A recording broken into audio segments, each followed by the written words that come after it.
you been told that your child has ADHD, attention deficit hyperactive disorder?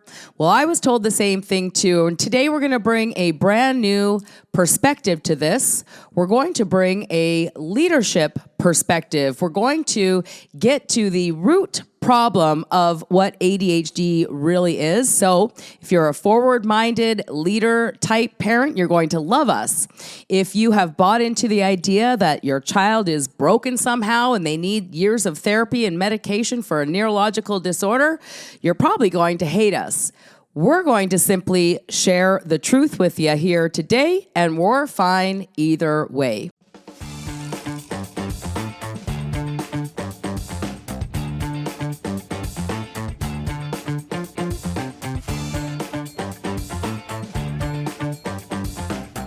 Welcome to the Learn to Speak Kid podcast. We are Bonnie and Thomas Liotta. And we help parents transform the most disruptive and defiant child behavior into outstanding champion kids without any mind-altering medication, years of therapy that goes nowhere, or any type of harsh punishment. Today we're going to be talking about ADHD. Now, before I introduce you, Tom's worked with thousands of these kids and developed a reputation for fixing them back in his after-school program called Creating Champions for Life. But myself, I knew that we were created in the image of our Creator. I know that each one of us human beings were born absolutely perfect, but conditioned into mediocrity. What I didn't know back when my children were being diagnosed with then ADD, now ADHD, was what a neural pathway was. So when the doctor pulled out this sheet of paper and he's like, Bonnie, like every other kid in the classroom sees the plate of food like this. Your son sees this thing way over here, and he actually needs medication because he's missing a neural pathway. At the time, I didn't know anything about neuroplasticity, which is the ability for the brain to grow new neural pathways. I just bought into the lie. I medicated my 12-year-old son until I watched him banging his head on the counter, screaming for more pills at the age of 12 when he still had 4 days worth of pills left. And I just knew that medication wasn't going to be the answer for us. But because there was no solutions in sight back then, I just ended up in fetal position, crying on my bathroom floor, praying to God for an answer. And thank God an answer did come. That's you, Thomas Liotta.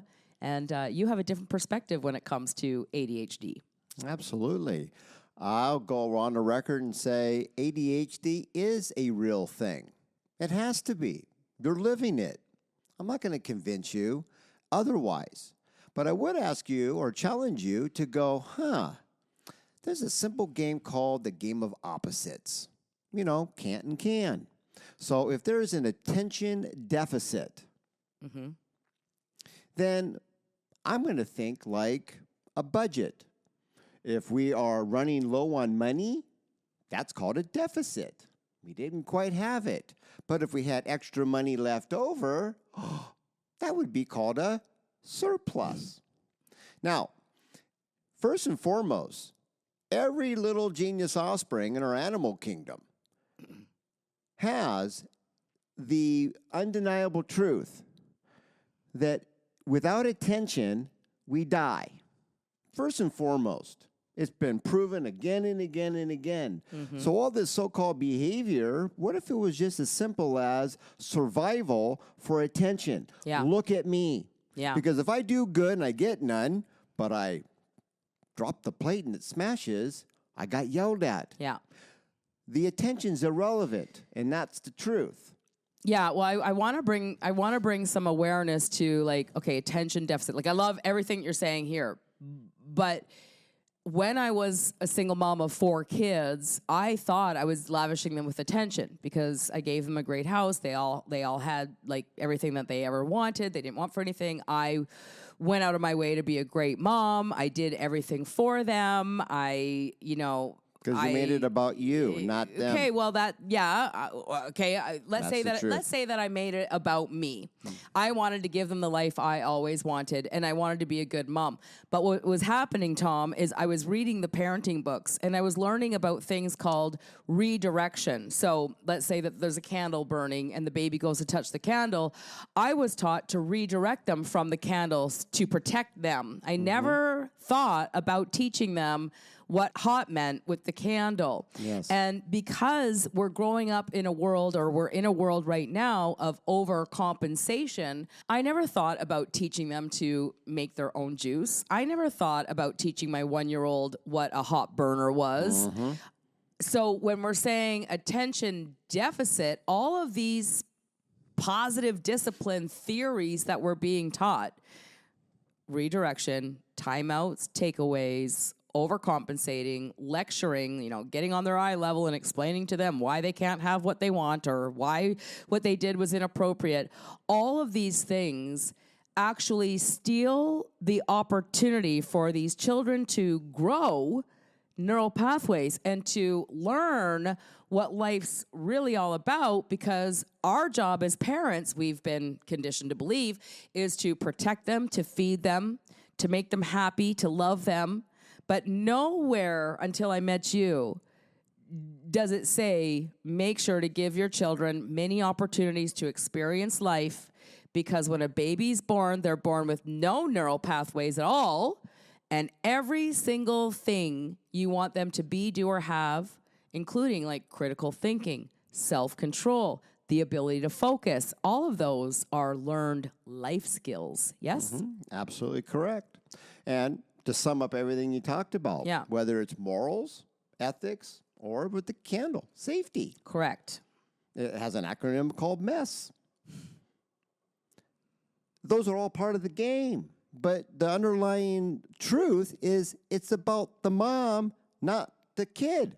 And what I mean by this is that, yes, morals, ethics, and safety, it's all there. So keep doing. But do you see that that's a cause and there's an effect?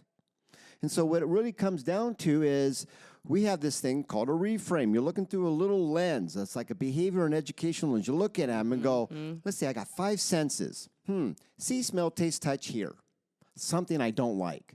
Fill in the blank, mom and dad. No. Don't touch that. No. We got to put safety gates up and bubble wrap and drive you to school and back because of safety. And that violates, in our book, principle number 1, called knowing your role as a parent, which is to prepare them to leave.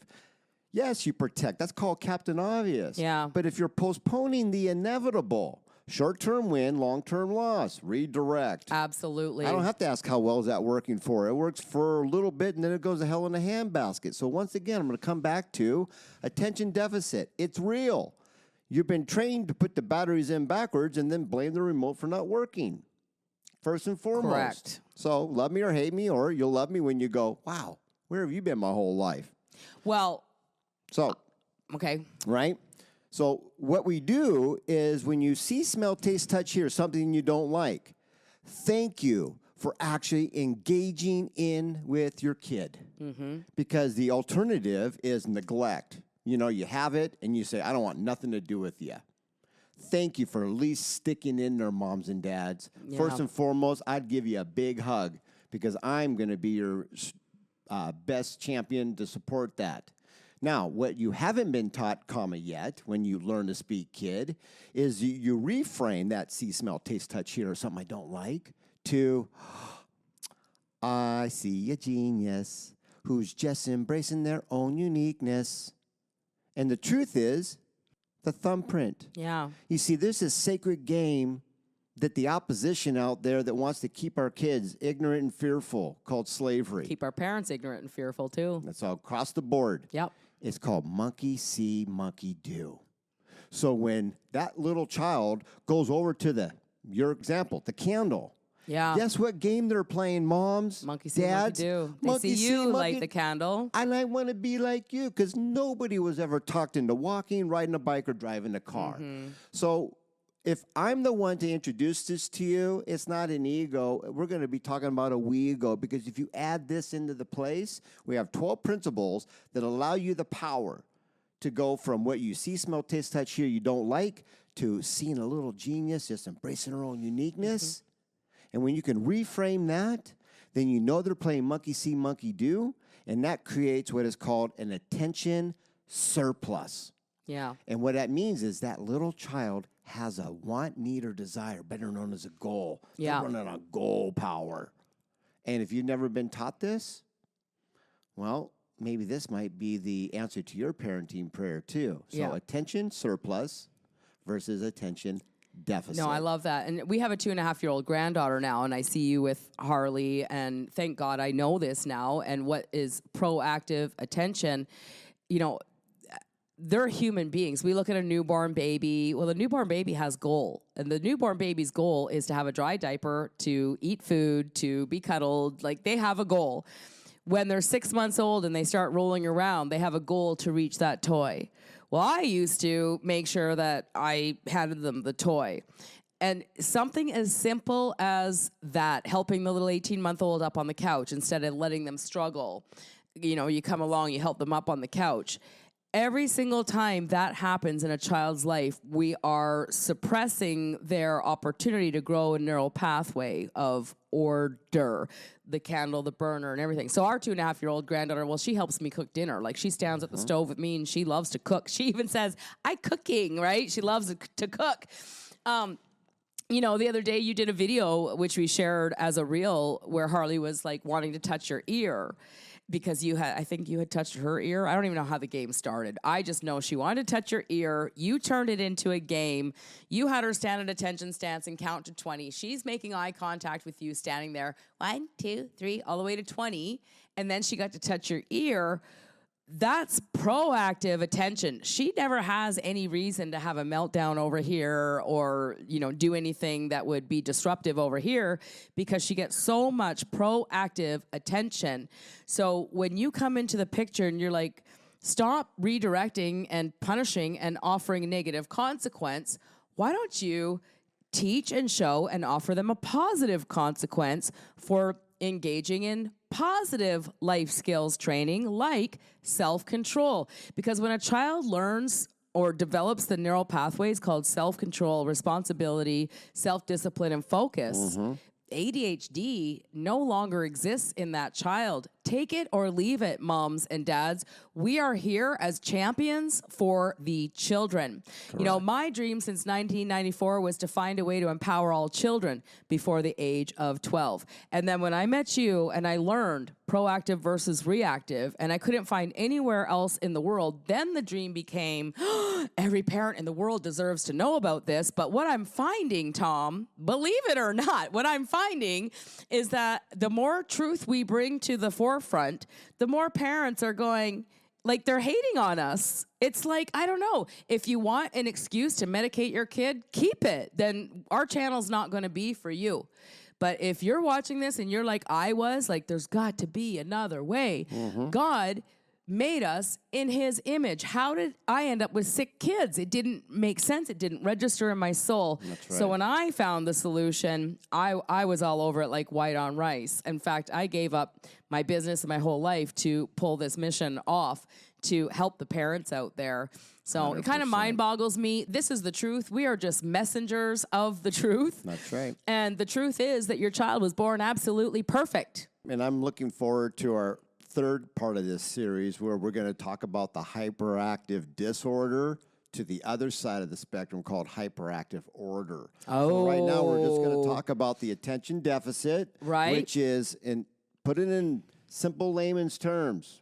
Yeah. Right? Yeah. Smarter than a fifth grader here. It's you have a hidden agenda, which is called morals, ethics, and safety. It's not going to be denying it, but... Can we just say that the parents don't have a hidden agenda? No. The system has a hidden agenda? Correct. But what I mean by that is that you're wanting to push something onto the child. It's all about the monkey see, monkey do. When they mimic you, the first foremost thing is to validate that they're actually going, did you see me? I'm doing what you did. And I want you to see it through a new eyes real quick, and we'll wrap up on this because there's so much more. And there's so much more, yes. It's like if they were holding this little sign that says, I am willing to learn if you're just willing to, and the word tell is crossed out and it says, show me. Monkey see, monkey do. When they start to mimic, Yeah. yes, morals, ethics, and safety will be part of it. But before that, look who's now being a little genius, embracing her own uniqueness. They want you to validate. Did you see me? Did you see me? Did you see me? All the way from 2 to 22, And man. it comes down to this Yeah. one word. Did you see how I did it by mimicking you in my own unique way? And that's as far as we can go today because the cup is already full. We'll cover the other one in the next one. I want to close. I want to close with this because this is a real life example of what we're already living. Correct. We have been taught in positive discipline that your child must learn what the word no means. So they go to touch the candle, we say no, we don't teach them about it. They go to touch the burner, we say no, we don't do that. And then as soon as the toddler says no to you, they get in trouble. They get yelled at. They get put in a timeout. They get some sort of negative consequence for being disrespectful or rude. Are you with me on this? Children learn by watching you, not the words that you use, you see?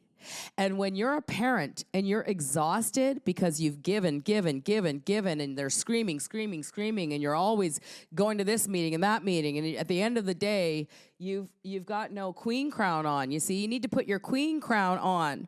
This is what my job is to help every mom and every dad in the world put on their king and queen crown so we can be the leaders, not the managers. We're not managing our children's behavior. We're leading them. And if you're a grown-up mom or dad and you're raising kids in that horrific, stressful, exhausted vibration, you're just teaching your children that in 20 or 30 years from now, they're going to have their queen or king crown taken off, and they're going to live an unhappy, stressful, exhausted life too. And I'm sorry, I don't believe that the big guy meant for us to live here in actual parenting hell. I think he wants us to live in parenting heaven with kids who are smart, who are capable, who are confident, who are loving and kind and giving. And there are two sides to every human being. There is negative, and there also is positive. And when we're parenting, thinking we're being positive, but really we're being negative, we're creating all of this, well, you're going to be lost forever. So again, you're either going to love us or hate us for this message. We're going to love you just the same, and we're going to keep going just the same. That's if right. this episode meant anything to you, please share a comment, share it out, click a like, subscribe to our podcast, and so until we meet again, here's to our parenting success. Cheers, everybody. everyone. Bye for now.